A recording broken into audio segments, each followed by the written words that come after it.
Have you ever walked into a room that used to be full of people and suddenly it's empty? Have you ever felt like God was subtracting before anything good was adding up? I came to tell someone today, God's not ghosting you, He's staging you. You're looking at what's walked away, but I wonder if you've noticed what's about to walk in. Because before God sends the right person, He starts clearing the wrong roles. He removes what no longer serves your next scene. He clears out the clutter of confusion, comparison, and counterfeit connection. Why? Because you can't audition for purpose if the stage is still full of distractions. Say it with me. Clear the stage. Somebody shout, God's about to reveal why He removed. You thought it was a loss, didn't you? When they walked out, when that door shut, when the friend you trusted went silent, you called it betrayal.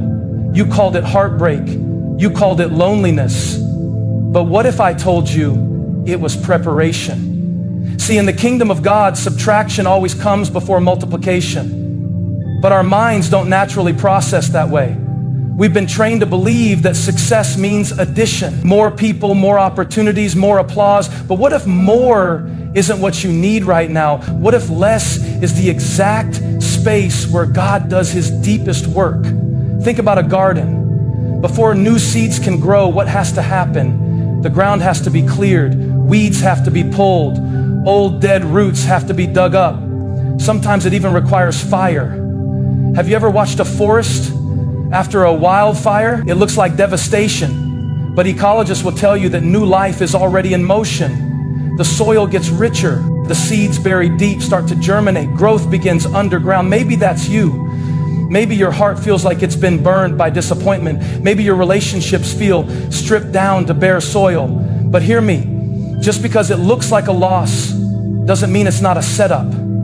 God is preparing the soil for something greater. And yes, it's painful when He starts subtracting, but it's only because He sees what you cannot yet. When someone leaves, we assume something went wrong, but what if God was right in the middle of that removal?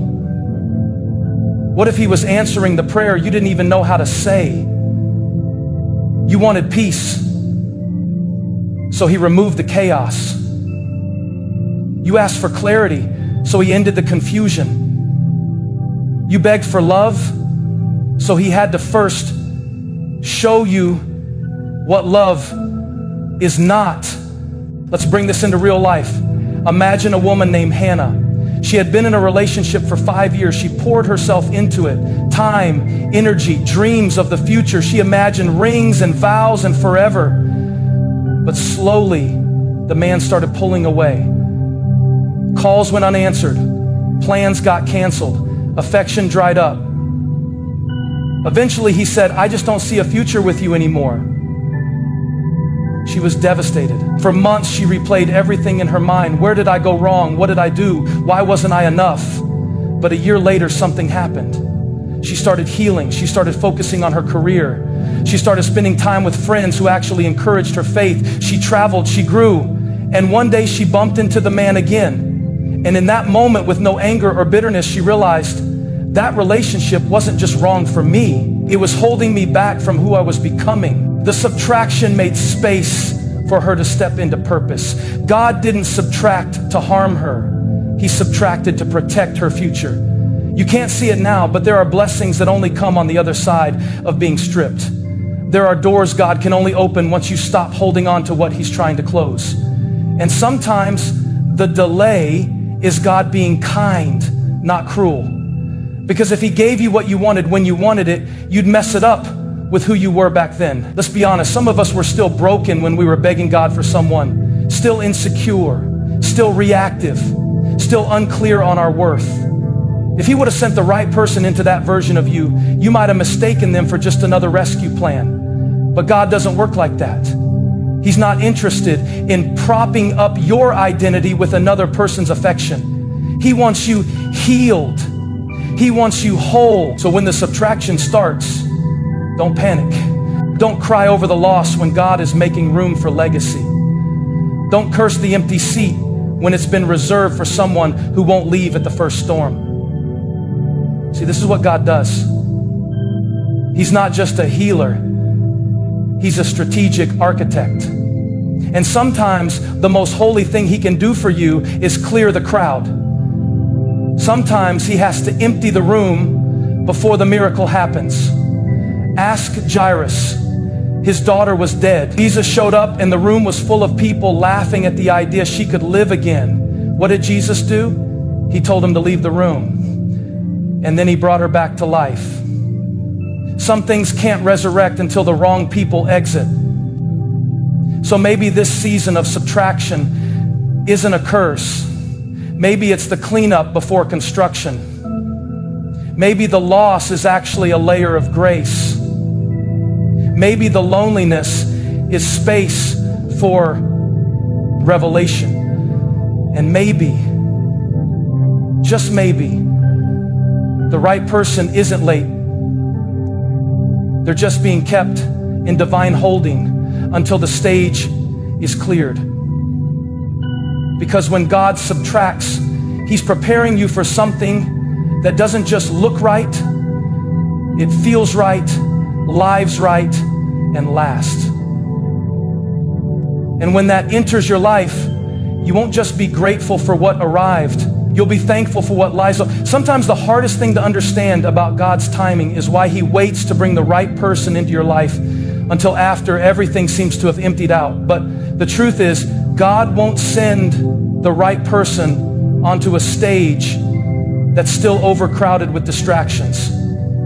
It's not that he's forgotten you, it's that he's protecting the sacredness of the connection he's preparing for you. Because what's coming isn't average. It's not a filler relationship. It's not someone to pass time with. What's coming is destiny. And destiny cannot breathe in a cluttered environment. Let's be honest. Many of us want God to bless the chaos we're unwilling to clean. We say we want a God-ordained relationship, but our heart is still carrying souvenirs from every temporary connection we entertained just to avoid being alone. We're emotionally invested in people who aren't invested in us. We're still holding on to friendships that drain us. Talking to people who confuse us and following people who aren't even walking in the same direction we are. And yet we wonder why the right one hasn't shown up yet. Let me say it plainly. The right person can't enter a stage that's already full. God isn't going to send you someone holy to compete with people who only feed your insecurity. He loves you too much to allow someone he's handpicked for your purpose to have to fight their way past your unresolved past. So what does he do? He starts cleaning house, not to punish you, not to shame you, but to make space for what's worth waiting for. There's a story I once heard of a woman named Alina. She was a strong believer, deeply committed to her faith and full of life. But in her loneliness, she had allowed her heart to stay attached to someone who was never truly committed to her. He liked the attention. He liked having her around. But every time she got close to stepping into something meaningful, he'd pull back. He didn't want to lose her, but he never intended to truly choose her. You know the type, present but unavailable. She kept praying for clarity, for signs, for guidance. And slowly, God started removing the layers. That man started pulling away even more. Opportunities that kept her near him dried up. Conversations started feeling forced. And even though it hurt, she realized something. God wasn't allowing the counterfeit to work because he had the real thing in motion. You see, what Alina didn't realize is that a new person, someone deeply rooted in faith, purpose, and emotional maturity was about to enter her life.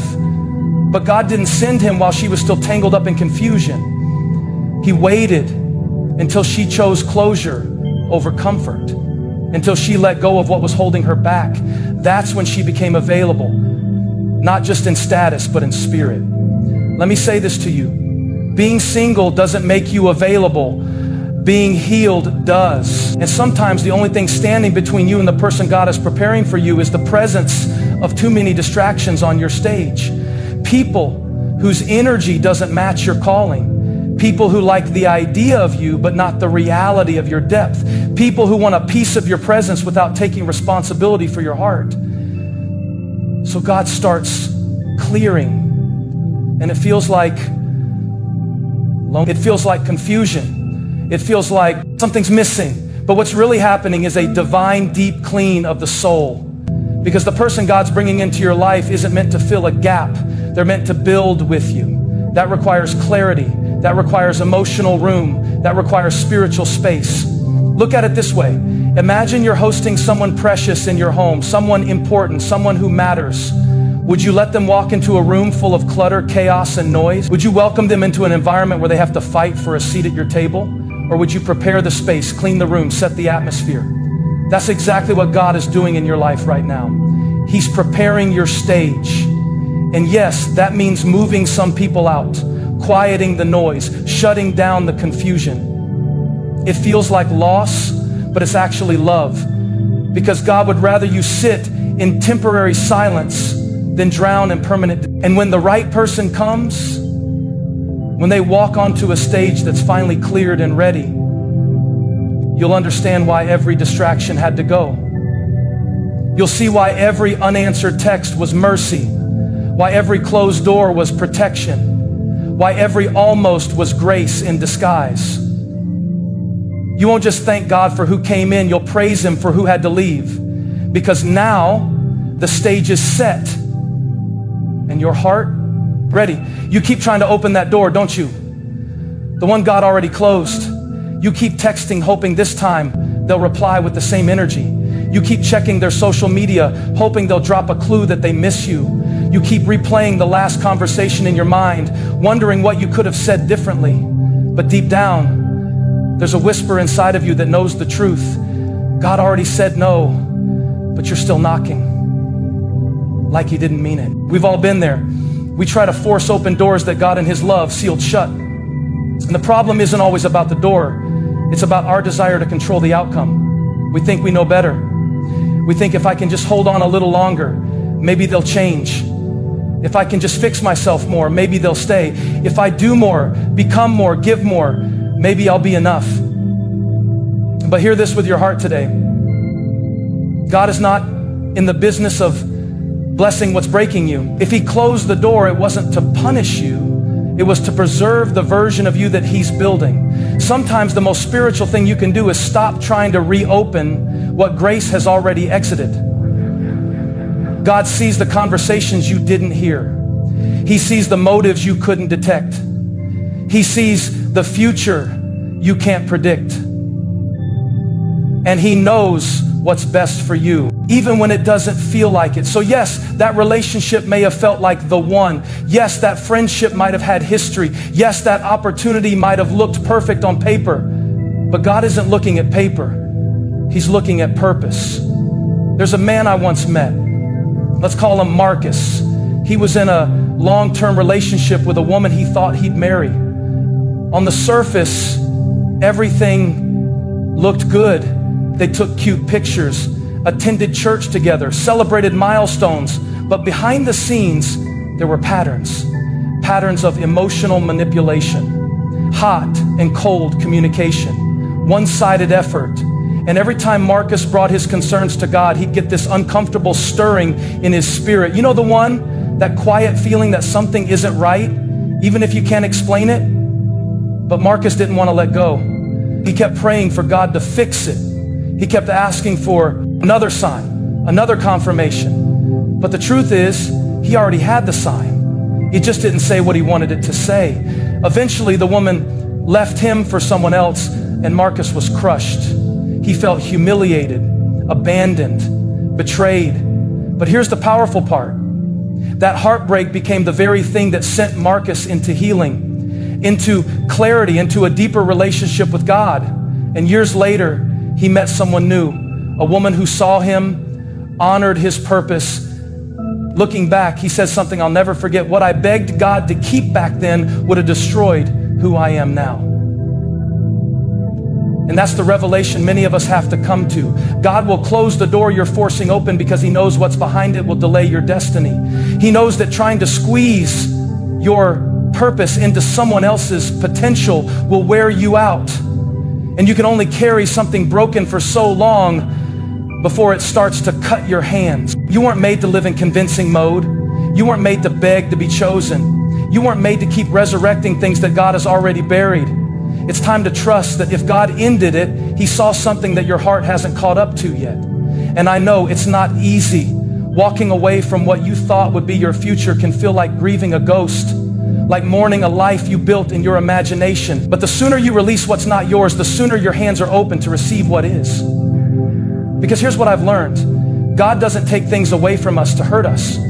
He removes them to make room for what He promised. And if the door you were banging on finally opens, only to lead to more confusion, more exhaustion, more tears, it wasn't a blessing. It was a test.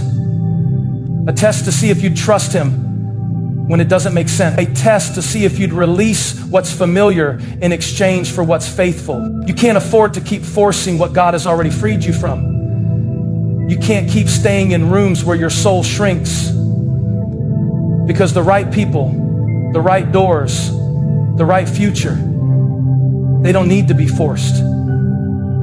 They open with flow. They feel light, not heavy. They bring peace, not pressure. So today, if you feel like you're still knocking on something that's not opening, I dare you to take your hand off that handle.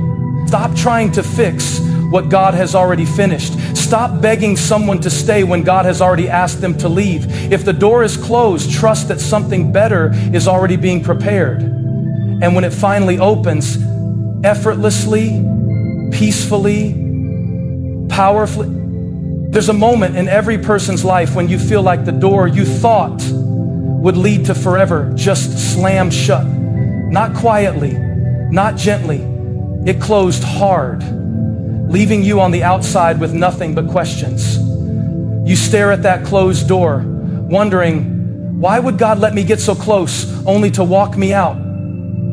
You ask yourself, why did He let me love them, dream with them, plan a future with them, if they were never meant to stay? That kind of confusion can shake your faith. But what if I told you, closed doors aren't rejections, they're redirections. And sometimes the only way for God to prepare you for the right person is to shut down every path that leads to the wrong one.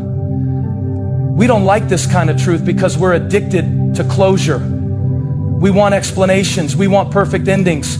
We want people to say goodbye properly. But in real life, God doesn't always give you closure because He's giving you something bigger. Clarity. And clarity doesn't always come with comfort. Sometimes clarity comes with silence, with distance, with unanswered prayers. But even then, God is speaking. Even in what feels like an unanswered question, God is answering with wisdom. He's saying, this is not your door. This is not your person. This is not your future. I have something better. Let me tell you a real story about that. A man named Jordan thought he had found the one. He met a woman who checked all the boxes: attractive, charismatic, faith-driven, or so it seemed. They had chemistry, momentum, and similar goals, but there was one problem. He was constantly anxious, not about her directly, but about whether he was enough.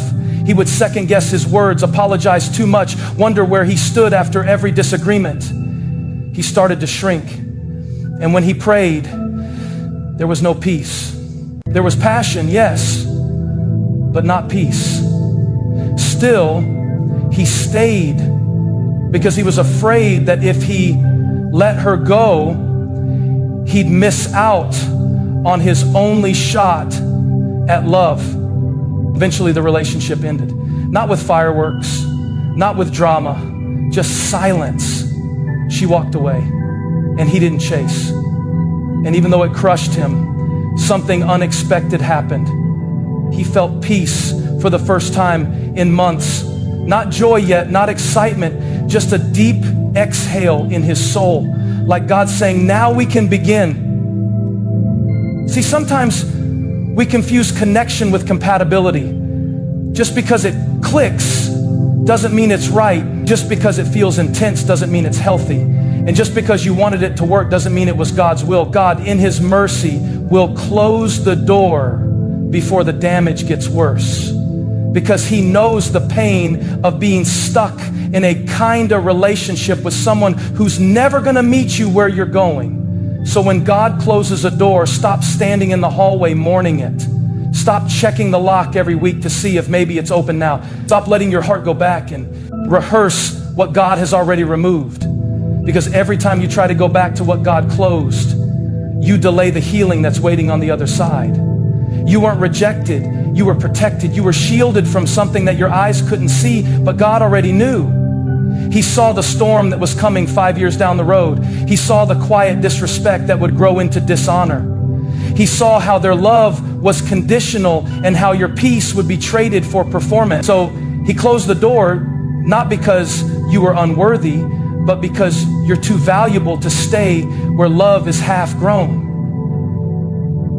It's like when you walk into a room that's under construction, there's a do not enter sign on the door. Not because there's nothing inside, but because what's inside isn't ready.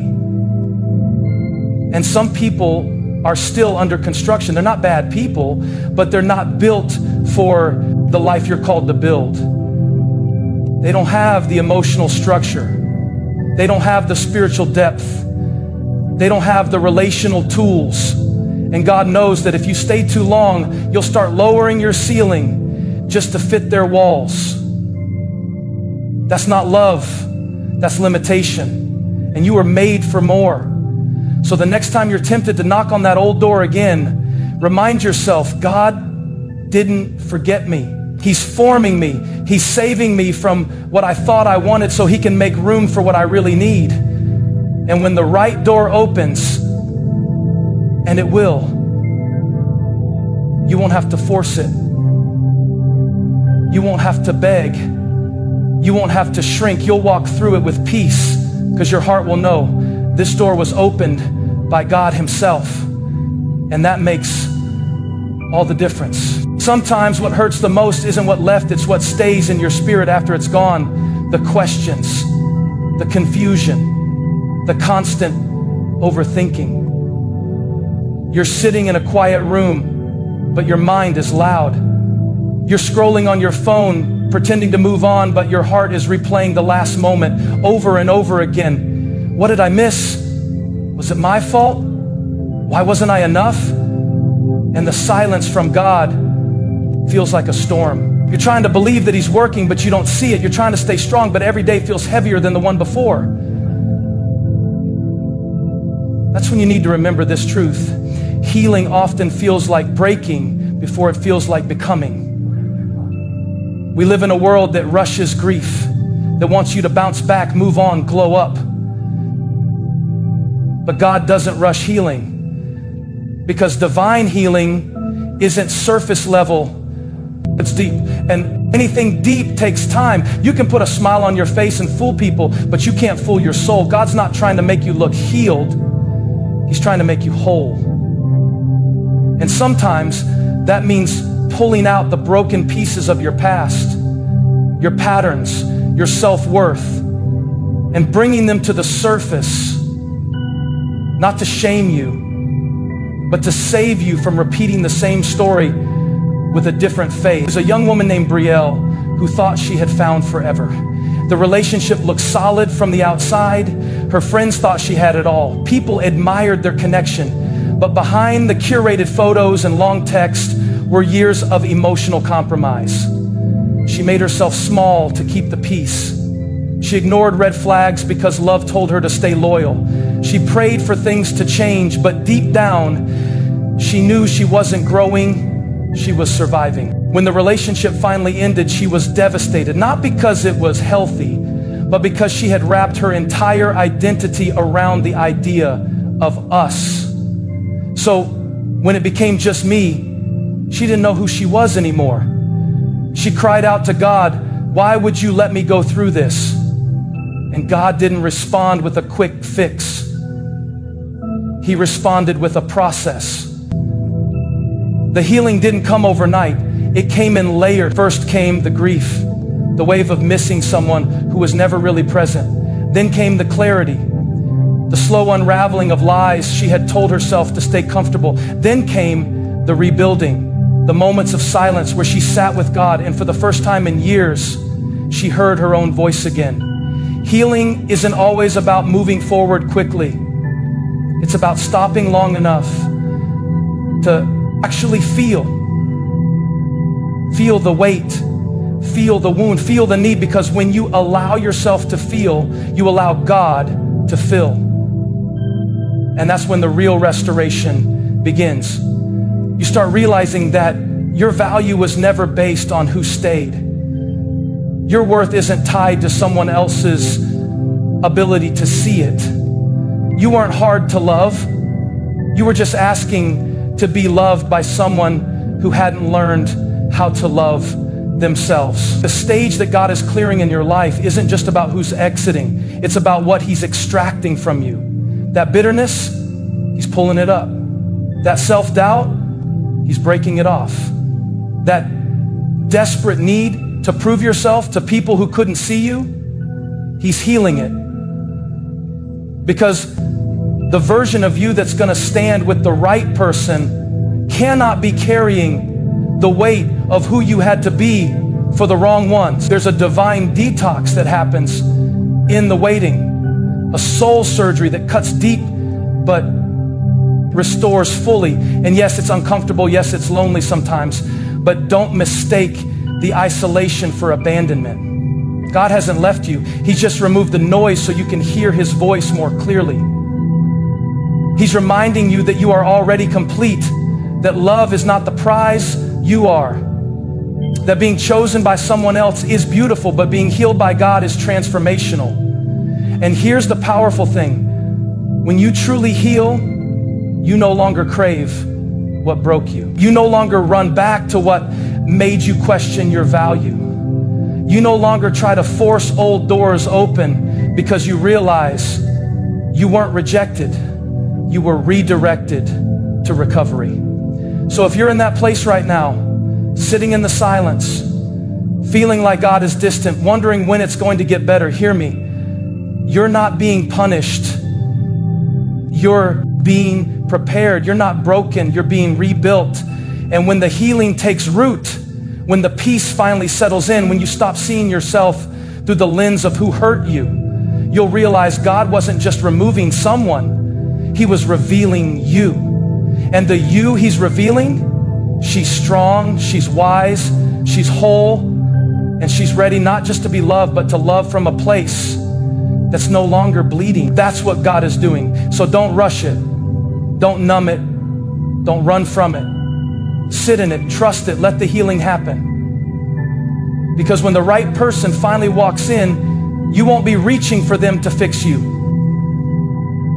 You'll be standing with them, already whole. There's a reason God doesn't just change your relationship status, He changes you first. Because the blessing He wants to give you isn't just a person, it's a partnership. And partnership requires preparation. You see, we ask God for the one, but He knows if He sends them now, we might treat them like just another. We're still carrying insecurities from old wounds. We're still seeing love through the lens of survival. We're still praying for a future we haven't built the character to sustain. So before God brings the right person into your life, He starts upgrading your identity. Not because you're not worthy, but because He loves you too much to give you a relationship that you're not ready to handle. It starts quietly. One day, the things you used to tolerate just don't sit right anymore. The conversations you used to entertain now feel like noise.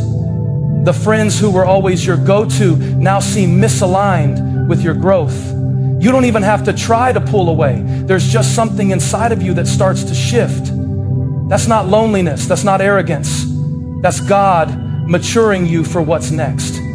He's stretching your standards. He's realigning your vision. He's detoxing your desire to be liked in rooms where He never sent you. And sometimes that process hurts. You start wondering, why is everyone pulling away? Why don't I connect the way I used to? Why do I feel so different? But what you don't realize is that God isn't isolating you. He's separating you. He's pulling you out of old cycles so He can set you apart for a divine assignment. Because the person He's preparing for you is also being prepared. And when your paths cross, the only way it'll work is if both of you meet each other at the level of purpose, not at the level of past pain. Think about a butterfly. Before it takes flight, it goes through a season in the cocoon, a dark, lonely, quiet place where everything that was once familiar starts to dissolve. That caterpillar literally melts inside the cocoon. Its body breaks down into a liquid form, and its DNA rebuilds it into something brand new. And when it finally emerges, the world sees the wings, but God sees the process, the transformation, the patience, the stillness. Some of you are in your cocoon season right now, and it feels like nothing is happening. But God is not wasting your stillness. He's working on your structure. There's a woman I know, her name's Lydia. She used to be in relationship after relationship, always giving, always chasing, always pouring until she was empty. She thought her worth was in being needed. She thought love was something she had to earn. And then she reached a breaking point. She found herself crying on her bathroom floor after yet another goodbye. And for the first time, she prayed not for a man to love her, but for God to heal her. That prayer changed everything. Slowly, she stopped chasing. She stopped settling. She started showing up for herself, reading, praying, going to therapy, getting rooted in her faith. She wasn't becoming bitter. And you know what happened? 1 year later, she met someone. But she didn't meet them from a place of desperation. She met them from a place of wholeness. She could finally love from overflow, not from emptiness. In that relationship, it didn't feel like performing, it felt like peace. That's the beauty of what God does when He prepares you. He doesn't just fix your heart, He reshapes your mind. He changes how you see yourself. He teaches you how to say no without guilt. He gives you boundaries that protect your peace. He takes you from begging to being, from performing to receiving. And when that shift happens inside you, the things that once tempted you lose their grip. The people who once confused you no longer move you. The invitations that once excited you start to bore you. Because when your identity upgrades, your appetite changes. So if it feels like you're in the middle of a shift right now, don't resist it. Embrace it. That stretching is holy. That space is sacred. It's not punishment, it's preparation. You're not behind, you're being built. God is rewiring your thoughts. He's softening your heart. He's deepening your discernment. Because when the right person walks into your life, you won't just recognize them with your eyes. You'll recognize them with your spirit, not because of chemistry, but because of confirmation. The stage God is clearing isn't just about making room for someone else. It's about helping you step fully into the identity that matches the promise. And that kind of identity, it's not rooted in who leaves or who stays. It's rooted in who He says you are. Loved, chosen, enough, whole, ready. So keep letting Him refine you. Keep showing up for your process. Keep releasing what doesn't fit where you're going. Because when your identity is aligned with heaven, your relationships will be too. And you won't have to chase it. You'll attract it. Because healed people attract healthy love. And that's exactly what God is preparing you to receive. Sometimes God starts clearing the stage by putting a mirror in front of your soul, not to condemn you, not to shame you, but to show you what you've been carrying. Because we all carry things we were never meant to hold. Old heartbreaks that still echo in our decisions. Rejection that we've dressed up as independence. Fear that we've rebranded as, I'm just being careful. But you can't receive the right person while holding on to wrong perspectives. God will start dealing with your inner clutter before He ever adds a new character to your story. Why? Because the love you're praying for requires the version of you that's finally free. Free from bitterness, free from proving, free from performance, free from pretending to be okay when you're still bleeding. That freedom doesn't come by accident. It comes when you allow God to go deep. He doesn't just sweep things under the rug. He exposes what you've tried to ignore. The trust issues you say are just boundaries. The perfectionism you call standards. The fear of being abandoned that makes you push good people away before they even get close. God sees it all, and he loves you too much to leave you that way. There's a man I knew named Elijah. He had it all together on the outside. Career climbing, well-dressed, respectful, the kind of man people thought was ready to settle down. But deep inside, he had trust issues buried like landmines. Then, in 1796, forbidden by the law, he had trust issues buried like landmines. Been cheated on 5 years ago, and even though he never talked about it, the pain was still running the show. Every time a woman showed him genuine affection, he questioned it. Every time someone got too close, he pulled back. He wanted love, but he didn't trust it. And he couldn't figure out why things never lasted. Until one night, in the quiet of his apartment, he felt God press a question on his heart. Why are you guarding wounds I already healed? That broke him. He realized he wasn't protecting his heart, he was hiding it. He was still in survival mode, treating good women like potential threats, not because they were bad, but because he never let himself heal. That was the night everything shifted. Not externally, but internally. God often works in the background, long before anything changes in the foreground. He'll start shifting your thoughts, challenging your habits, exposing the root systems of why you love the way you do, or why you run from love altogether. And it's uncomfortable, but it's necessary. Because you can't hold on to broken mindsets and expect to build a healthy relationship. You can't carry unspoken anger and expect to receive peace. You can't live guarded and expect someone else to feel safe loving you. That's why God takes his time with you. He's not just preparing you to receive someone, he's preparing you to sustain what he sends, because the right person isn't just a blessing, they're also a responsibility, and you can't pour from a cracked vessel. So God heals the cracks before he fills you up. That way when love comes, it doesn't leak, it overflows. So if God has you in a season where everything feels still, where there are no texts, no new flings, no distractions, that's not punishment, that's preparation. He's decluttering your spirit. He's detoxing your habits. He's showing you how to be content in him first so you don't idolize a person later. Because if you make someone else your source of joy, peace, or identity, you'll crush them with the pressure to complete you. But if you're already complete in God, then love becomes a gift, not a necessity for survival. This inner work is where the real transformation happens. It's where you realize you don't have to shrink to be accepted. You don't have to chase someone to feel chosen. You don't have to be perfect to be loved.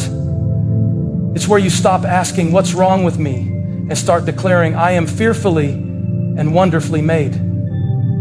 It's where you stop replaying the past and start rewriting your narrative through God's truth, not your trauma.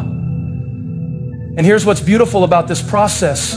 When you finally meet the person God has for you, you won't bring your old fears into the new future.